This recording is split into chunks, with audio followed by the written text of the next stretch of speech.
Assalamualaikum warahmatullahi wabarakatuh. Perkenalkan, nama saya Siti Hanifah, mahasiswi Institut Agama Islam Darussalam Ciamis, Fakultas Tarbiyah, Program Studi Pendidikan Agama Islam, semester 4D. Video ini saya buat untuk memenuhi salah satu tugas mata kuliah, materi dan desain pembelajaran akidah akhlak yang diampu oleh dosen Bapak Selamat SPDI MPDI. Materi ini ditujukan untuk siswa-siswi Madrasah Ibtidaiyah kelas 6 di MI Cibenter. Assalamualaikum warahmatullahi wabarakatuh. Waalaikumsalam warahmatullahi wabarakatuh. Selamat pagi anak-anak. Selamat pagi anak-anak. Bagaimana kabarnya hari ini? Alhamdulillah sehat, cerdas, semangat. Ulangi satu kali lagi. Bagaimana kabarnya hari ini? Alhamdulillah sehat, cerdas, semangat. Ya, jadi alhamdulillah pada kesempatan kali ini kita semua masih diberikan kesehatan oleh Allah Subhanahu wa taala sehingga kita masih bisa berkumpul di kelas yang insyaallah Allah muliakan. Amin ya Allah ya rabbal alamin. Kemudian untuk hari ini, hari apa ya hari ini? Kita akan belajar materi pelajaran akidah akhlak. Sebelumnya Ibu mau tanya dulu, ada yang tidak hadir hari ini? Siapa namanya? Sama? Udah, satu orang. Kenapa dia? Sakit. Ya udah, kalau sakit kita doakan mudah-mudahan beliau diberikan kesehatan agar supaya bisa kembali belajar di ruang ini dengan keadaan sehat walafiat secara bersama-sama dengan kalian. Oke, langsung saja ya. Hari ini Ibu akan membahas tentang salah satu dari akhlak tercela atau disebut sebagai akhlak mazmumah. Jadi, akhlak tercela itu disebut juga sebagai akhlak mazmumah. Kalau lawan kata dari akhlak tercela berarti akhlak mahmudah. Kalau akhlak mahmudah berarti akhlak terpuji. Nah, kan tadi akhlak mazmumah. Kalau akhlak mazmumah tadi akhlak tercela. Kalau akhlak mahmudah berarti akhlak terpuji. Nah, jadi akhlak itu terbagi menjadi dua. Akhlak terbagi menjadi dua. Ada yang disebut sebagai akhlak mahmudah.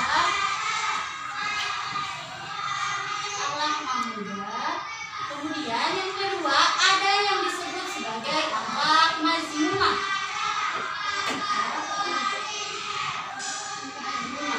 Nah, kalau misalkan akhlak mahmudah, ini berarti kategorinya masuk pada akhlak terpuji. Berarti ini akhlak terpuji ya.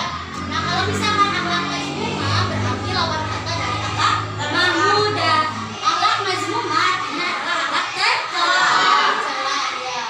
Yang namanya akhlak tercela berarti harus sebisa mungkin kita hindari, harus sebisa mungkin kita jauhi. Lain halnya dengan akhlak mahmudah. Nah, kalau akhlak mahmudah ini kan akhlak terpuji. Yang namanya akhlak terpuji berarti harus kita tanamkan dalam diri kita. Coba contoh dari akhlak mahmudah, akhlak terpuji ada apa saja? Ada yang bisa menyebutkan? Membantu teman. Membantu teman, betul. Membantu teman itu masuk pada akhlak terpuji. Tapi membantu teman itu juga harus dalam hal-hal kebaikan. Ya, bisa. Kemudian apalagi contoh akhlak terpujinya? Membantu orang tua, betul. Membantu orang tua seperti apa? Menyapu ya. Kemudian apalagi ketika misalkan disuruh sama orang tua, kita langsung apa? Langsung dilaksanakan tanpa leha-leha. Nah, ini juga harus dilakukan oleh siapa? Oleh kita sebagai anaknya untuk berbakti kepada kedua orang tua. Kemudian ada lagi contoh apa? Mendoakan apa? Sedekah, betul. Sedekah, betul sekali. Nah, sedekah ya. Ada lagi apa? Satu lagi. Jujur. Ya, jujur. Jadi, nah kita itu harus bersikap jujur. Jangan apa? Jangan lawan kata dari jujur apa? Bohong. Contoh, siapa dia namanya?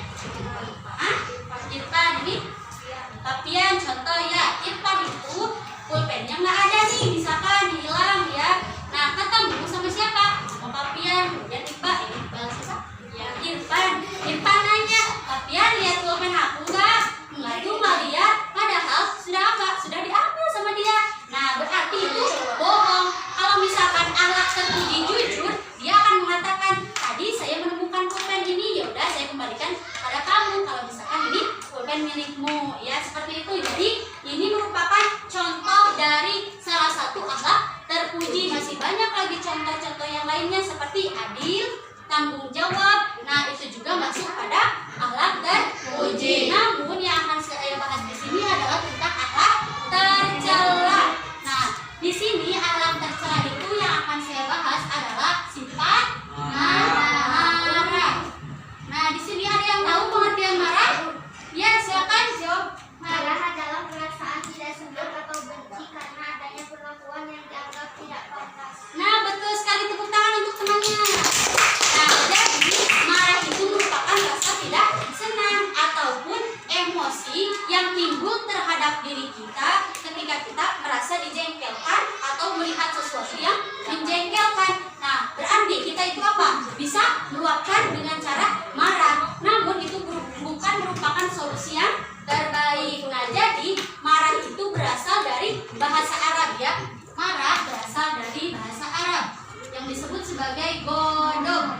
Nah, marah berasal dari bahasa Arab. Berasal dari bahasa Arab. Nah, marah itu berasal dari bahasa Arab, yaitu godom. Godom itu artinya adalah marah. Jadi nanti ketika kalian misalkan mengerjakan ulangan, ada nih godom. Godom itu apa ya? Nah, godom itu adalah marah. Nah, kita boleh marah ketika agama kita dihina oleh orang lain. Kemudian kita boleh marah ketika dilarang sholat. Kemudian yang ketiga, kita boleh marah ketika diri kita dan kedua orang tua kita dihina oleh orang lain. Nah, walaupun sebaiknya kita itu bersabar ketika kita diejek, sebaiknya kita bersabar karena sabar itu merupakan suatu akhlak terpuji. Nah, di sini ada tanda-tanda orang yang sedang marah. Ada yang tahu nggak tanda-tanda orang yang sedang marah itu seperti apa? Nah, yang pertama, tanda-tanda orang yang marah. Tanda-tanda orang yang marah. Nah, tanda-tanda orang yang marah itu di sini yang pertama adalah muka dan matanya merah. Nah, sini muka dan matanya merah. Muka dan matanya merah. Kemudian yang kedua dari ciri-ciri orang yang marah itu adalah tangan mengepal. Ada yang kayak gini, gitu nih saya tak kan. Nah, jadi tangan itu mengepal. Yang kedua, tangan mengepal. Nah, setelah tangan mengepal, kemudian ada ciri yang ketiga. Ciri yang ketiga itu adalah bibir bergetar. Sensitinya bibir bergetar. Bibir bergetar, bergetar nantinya. Bibir itu bergetar. Kemudian yang keempat itu adalah mengeluarkan kata-kata yang tidak sopan. Segala disebut pokoknya namanya lamun menuju marah mah. Mengeluarkan kata-kata kotor. Mengeluarkan kata-kata kotor.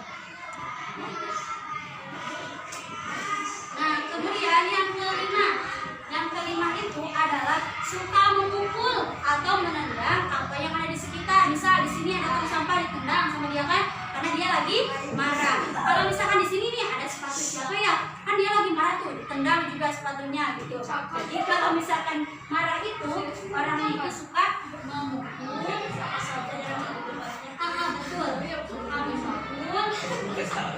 ataupun menendang apa yang ada di depannya. Menendang apa yang ada di sekitar. Apa yang ada di sekitar.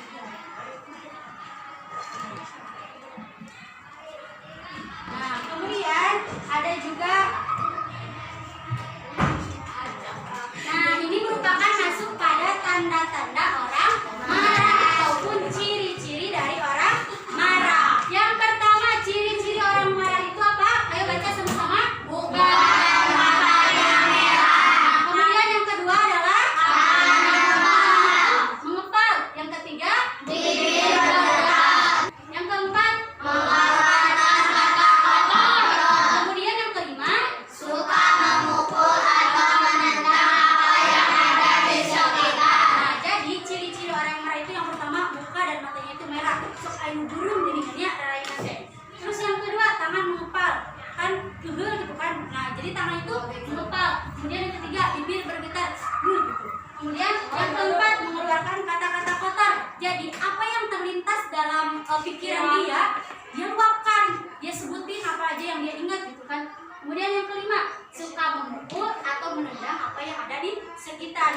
misalkan di sini ada sepatu orang ditendang, ada tong sampah ditendang gitu kan, tanpa memikirkan najong meja mampirnya. Jadi tanpa memikirkan apa yang tanpa memikirkan orang lain. Jadi kalau misalkan marah itu refleks dalam diri kita. Kemudian sebenarnya kalau misalkan kita melihat orang yang marah itu senang nggak sih? Enggak ya. Senang, siapa yang senang? Kenapa senang? Ayo alasannya kenapa? Iya. Senang, kenapa senang lihat orang marah? Seharusnya jangan ya, jangan tersenang. Benar bang. Dulu katanya, nah itu tidak boleh. Nah, seharusnya dipisahkan sama kita, dinasehati, jangan marah gitu kan. Dia mah senang lihat temennya marah. Nah, kemudian ada kerugian yang bisa kita dapatkan ketika kita marah. Nah, jadi kita itu nanti bakalan rugi karena apa nih? Yang pertama, dapat menyakiti dan mencelakai orang lain. Contoh tadi kan suka memukul orang, misalkan ketika marah, kejok, adukan. Nah, berarti itu merugikan siapa? Merugikan orang lain merasa kesakitan. Kemudian dijauhi sama teman-teman. Mau nggak nih kalau misalkan kita di kelas gini ya, misalkan si ini yang buat masalah nih, sama sekelas ini dia dijauhin, enak nggak deh perasaannya kalau gitu? Enggak ya. Jadi sebisa mungkin kita jauhi sifat marah agar supaya teman-teman kita itu tidak jengkel kepada kita. Kemudian dibenci nih sama orang, jangan ditemenin nih, dia mah suka marah gitu kan. Nah, itu merupakan kerugian yang didapatkan ketika seseorang itu melakukan perilaku marah.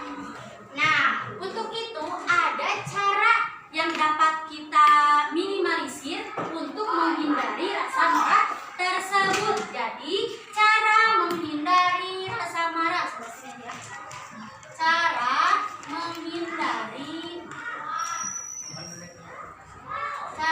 menghindari marah ada 3. Yang pertama ya betul. Ya. Yang pertama, mengakui kesalahan diri. Yang pertama, mengakui kesalahan diri. Mengakui kesalahan diri. Kemudian yang kedua ada memaafkan kesalahan orang lain. Memaafkan kesalahan orang lain.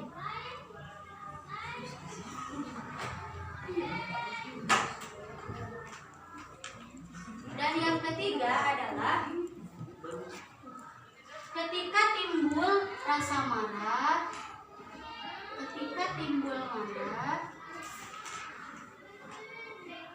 maka sebaiknya kita itu duduk. Kalau misalkan duduk masih marah juga nih, maka betul tadi yang mengatakan siapa? Ambil air wudhu, kemudian kita bisa baca Al-Quran ataupun sholat. Ketika timbul marah, maka sebaiknya duduk. Nah, namun ketika duduk masih marah juga,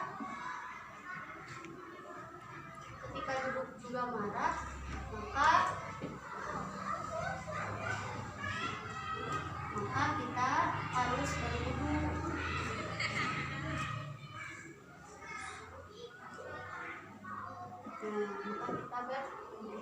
Ini merupakan cara menghindari akhlak tercela, yaitu sifat marah.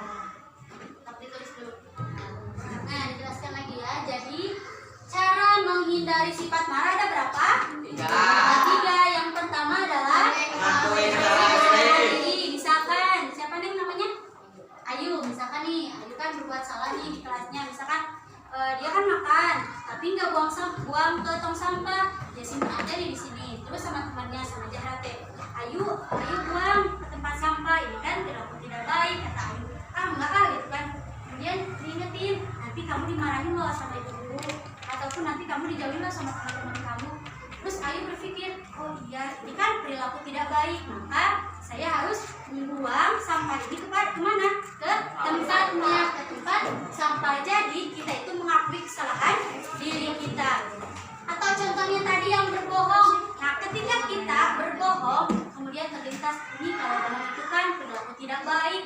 maka tidak boleh kita berbohong. Yaudahlah, saya mau minta maaf aja ke siapa tadi namanya?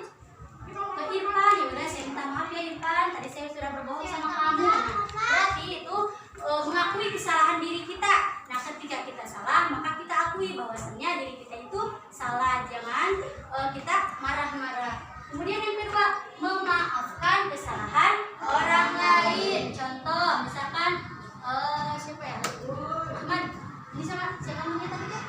Sahlan sama Ahmad. Misalkan memaafkan kesalahan orang lain. Jadi kan, Ahmad itu misalkan ngejailin dia nih.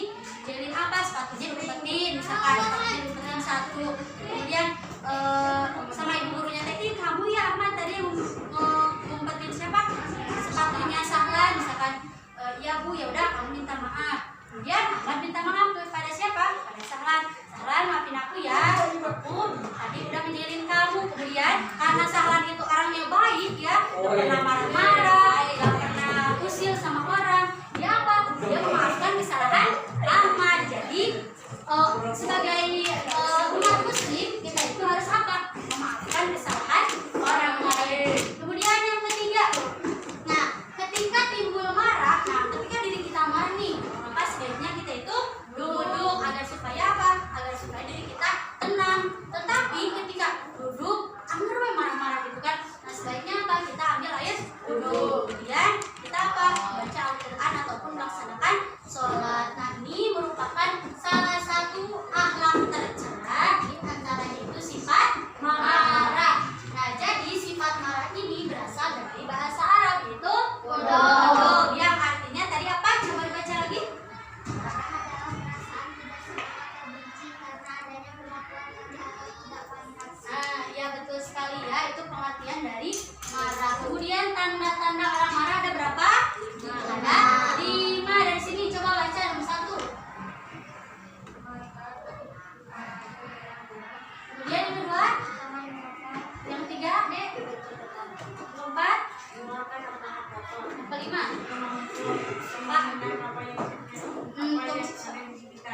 sekitar. Kemudian cara menghindari sifat marah nih yang belakang. 1. Mengakui kesalahan sendiri. Kemudian yang kedua, Dek. Memaafkan kesalahan orang lain. Yang ketiga, Ketika timbul marah, maka sebaiknya duduk. Namun ketika duduk juga marah, maka kita berwudu. maka kita berwudu. Ada yang bisa menyimpulkan dari materi ini? Sudah dipahami belum? Tidak perlu diulangi lagi? Sudah ya. Nah, ayo berdiri dulu, berdiri. Berdiri dulu ya. Kalau misalkan yang salah, nanti ke depan ya. Sekali lagi contoh ya. Selamat sore. Selamat pagi. Selamat siang. Selamat malam. Nah ini langsung ya. Ini mah bukan contoh ya. Ya konsentrasi dimulai. Selamat malam. Ayo nanti ke depan kamu sini. Ada teman cepat di sini. Ada maju. Kemudian malam.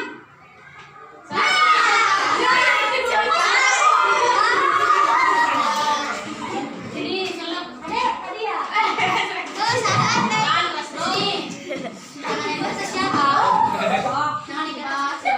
Satu lagi ya. Ini perempuan aja, dari perempuan dah. Selamat sore.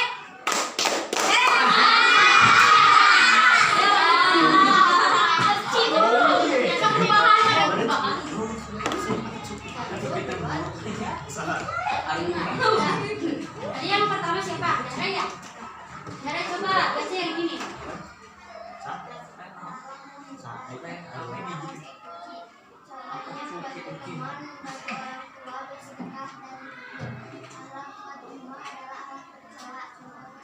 Ya udah. Kemudian siapa tadi yang kedua? Kamu baca yang ini. Tanda orang marah, badan matanya merah, tangan mengepal, bergetar, waktu memukul menendang yang paling sekitar. Nah, tuh. Kemudian yang ketiga baca ini. Salah menghindari marah. 1. Mengakui kesalahan diri. Memaafkan kesalahan orang lain. Ini yang kamu silakan tidak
harus kita jauhi.